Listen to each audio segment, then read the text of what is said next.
जलदाय परियोजनाओं के बेहतर संचालन के लिए एस्को मॉडल को अजमेर में लागू किया जा रहा है। इस योजना के तहत निजी भागीदारी से 10 साल पुराने सभी पंप बदले जाएंगे। इस योजना का सरकार को सबसे बड़ा लाभ एनर्जी सेविंग के साथ ही रेवेन्यू जनरेशन के रूप में भी होने वाला है। यह जानकारी गुरुवार को अजमेर आई जलदाय मंत्री किरण माहेश्वरी ने दी। मुख्यमंत्री जल स्वावलंबन योजना की समीक्षा के लिए अजमेर आई जलदाय मंत्री किरण माहेश्वरी ने दावा किया है कि प्रदेश की भाजपा सरकार प्रदेश में पेयजल की समस्या के स्थायी समाधान की दिशा में काम कर रही है, जिसके बेहतर परिणाम आने वाले दिनों में सामने आएंगे। महेश्वरी के अनुसार एस्को योजना के तहत अजमेर जिले के सभी पंप निजी कंपनियों के माध्यम से बदलने की योजना पर काम चल रहा है, जिसका बेस लाइन सर्वे पूरा किया जा चुका है। इस योजना के माध्यम से पुराने नाकारा पंप को बदलने के साथ इस योजना के माध्यम से होने वाली बचत का 10% सरकार को रेवेन्यू के रूप में भी मिलने वाला है। करने का ये एक एस्को मॉडल है, जिसको कि हम लोग समय समय पर कुछ जगहों पे हमने किया है, लेकिन एज ए होल कॉम्प्रिहेंसिव जो कर रहे हैं हम वो अजमेर में कर रहे हैं, क्योंकि पूरे डिस्ट्रिक्ट को हम लोग कर रहे हैं। बाकी कहीं जगह पर हमने कुछ प्लांट के ऊपर किया है, तो उसी तर्ज के ऊपर अब हमने इसको अजमेर को तो पूरे डिस्ट्रिक्ट को लिया। जो 10 ईयर्स से पुराने जितने भी हमारे पंप्स हैं वो सारों को हम लोग रिप्लेस करवा रहे हैं, और रिप्लेसमेंट जो होगा वो कंपनी खुद ही करेगी अपने से रिप्लेस। गवर्नमेंट का एक भी पैसा उसमें नहीं लग रहा है रिप्लेसमेंट। इसका एक बेस लाइन सर्वे जो है उसका काम कंप्लीट हो गया। तो बेस लाइन सर्वे इसलिए ज़रूरी होता है कि जब हम उसकी कितनी कैपेसिटी अभी है आज की तारीख में, कितना पानी वो ड्रॉ कर रहा है, कितना बिजली का इसके ऊपर आ रहा है, वो एक बेस लाइन बनेगी। उसी के आधार पर टेंडर्स होंगे, और उस टेंडर से जो भी ज़्यादा से ज़्यादा उसके अंदर अपना शेयर देने के लिए तैयार होगा गवर्नमेंट को, क्योंकि ये मॉडल इस तरीके का है कि इसमें प्राइवेट पार्टी को ही पंप्स लगाने हैं और उसी को उसको चलाना है, एंड देन उसके अंदर से जो सेविंग्स होगी उस सेविंग्स का मिनिमम 10% तो उसको गवर्नमेंट को देना ही है, लेकिन उसके अबाउ जो भी ज़्यादा परसेंट देगा गवर्नमेंट को, गवर्नमेंट उसका टेंडर क्लियर करती है।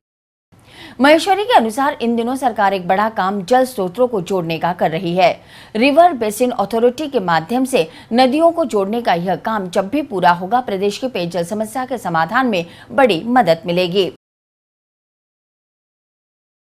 हमारा जो रिवर बेसिन अथॉरिटी है, जो हमारे माननीय मुख्यमंत्री जी ने गठन किया, ये 2 साल हुए इस रिवर बेसिन अथॉरिटी का गठन किए।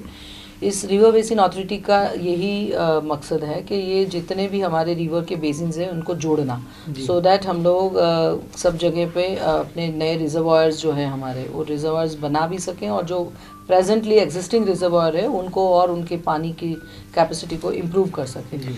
तो इस दृष्टि से काम चल रहा है। और यहाँ पर भी जो अपना बीसलपुर है, उस बीसलपुर के भी कैचमेंट में जो बनास है, जो चंबल है, उसका जो पानी आना है उसको लेकर उसके ऊपर लगभग मतलब पूरा हमारा उसका डीपीआर कंप्लीशन की स्टेज पर है, यानी उसके प्रेजेंटेशंस उन्होंने दिए हैं। उसके अंदर कुछ ऑब्जेक्शंस थे, कुछ क्वेरीज थी, तो उसको लेकर वापस उसको दिया है पीडी कॉर को, कंपनी को, जो इसके ऊपर पूरा सर्वे कर रहा है।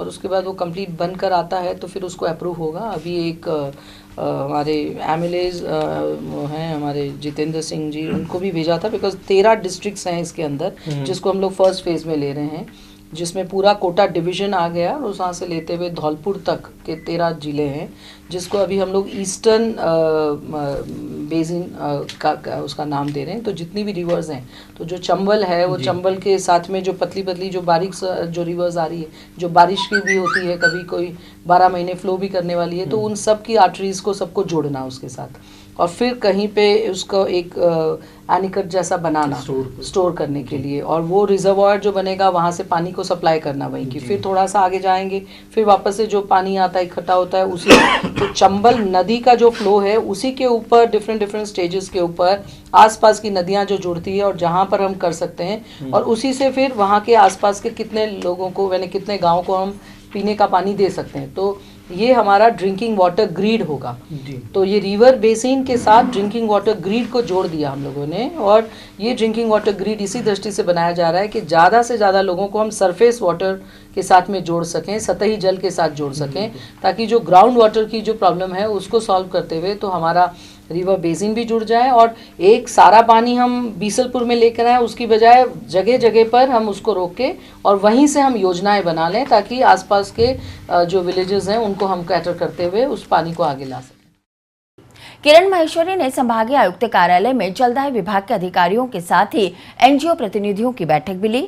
मुख्यमंत्री जल स्वावलंबन योजना की समीक्षात्मक बैठक में योजना की सफल क्रियान्विति के साथ ही काम में आ रही बाधाओं को दूर करने पर भी चर्चा की गई। प्रदेश का जल स्वास्थ्य अभियांत्रिकी विभाग जल स्रोतों के साथ ही अपनी तमाम परिसंपत्तियों को जियो टैगिंग के माध्यम से ऑनलाइन किए जाने की एक बड़ी योजना पर काम कर रहा है। इस योजना के पूरी तरह से लागू होने के बाद एक और जहां विभाग के काम में पारदर्शिता आएगी, वहीं दूसरी तरफ भ्रष्टाचार पर भी लगाम लगेगा। खास बात यह है कि इस योजना के लागू होने के बाद प्रदेश के जल स्रोतों पर केंद्र सरकार की सीधी नजर रह पाएगी। सरकार इस योजना को 1 दिसंबर से लागू करने जा रही है। जियो टैगिंग के नाम से इस योजना को बनाया गया है। केंद्र सरकार ने यह योजना सबसे पहले MRWS नामक एक मोबाइल एप्लीकेशन के माध्यम से प्रदेश के सभी जल स्रोतों की GPRS लोकेशन को जियोग्राफिकल टैग करेगी। यानी इस एप्लीकेशन के माध्यम से विभाग के अधिकारी सर्वे के दौरान विभाग के अधीन आने वाले जल स्रोतों की फोटो तो टैग करेंगे ही, साथ ही उस जल स्रोतों के संबंध में तमाम जानकारी भी एप्लीकेशन पर देंगे। इस फोटो को एक यूनिक आईडी उपलब्ध करवाया जाएगा। केंद्रीय सरकार ने सभी PHD के जो एसेट्स हैं, एसेट्स मीन्स जो भी प्रॉपर्टीज़ हैं, जिसमें ऑफिसेज, टंकियाँ, हैंडपम्प, ट्यूबवेल और जो इम्पोर्टेंट जो भी इंस्टॉलेशंस हैं, इन सबको geo tagging means geo reference के हिसाब से टैग करने का एक योजना बनाई है, जिसके अंतर्गत सभी ऐसे इंस्टॉलेशंस को या असेट को एक यूनिक आइडेंटिटी मिल पाए। यूनिक आइडेंटिटी का मतलब ये हुआ कि एक उसका पूरा ब्यौरा जो हमारा जियो टैगिंग करेंगे उस पर आ जाएगा। जैसे कि कोई हैंडपम्प है तो एक उसका अमुक स्थान होगा तो उसका XY कोऑर्डिनेट होगा, वो यूनिक होगा, और उसकी सारी जो क्वालिटीज़ हैं, लाइक वो कब बना, उसकी डिटेल, उसका वाटर क्वालिटी क्या है, उसकी डेप्थ कितनी है, या कोई बिल्डिंग है तो वो बिल्डिंग कितनी बड़ी है, कितने एरिया में फैली हुई है, उसका मेंटेनेंस की स्थिति क्या है, ये सारी डिटेलिंग जो है ये उस जियो रेफरेंसिंग के अंदर आएगी। इस नई योजना के तहत न केवल जल स्रोतों का डिजिटलाइजेशन किया जाएगा, बल्कि समय समय पर सूचनाओं को संशोधित भी किया जा सकेगा। इस नई व्यवस्था के तहत जल स्रोतों की व्यापक पैमाने पर पानी की गुणवत्ता की जांच भी की जाएगी, जिससे यह पता चल पाएगा कि किस जल स्रोत का पानी पीने योग्य है या नहीं है। इसी के साथ यह भी पता लगाना आसान होगा कि भूमिगत जल स्तर कितना है। यदि हैंडपंप और ट्यूबवेल है तो उसे लगे कितना समय हुआ है, उसकी मरम्मत कितनी बार हो चुकी है और वर्तमान में उसकी स्थिति क्या है। इस योजना के माध्यम से सूचनाओं का वर्गीकरण और संशोधन संभव होगा। साथ ही यह योजना भविष्य की प्लानिंग में भी महत्वपूर्ण भूमिका अदा कर सकेगी।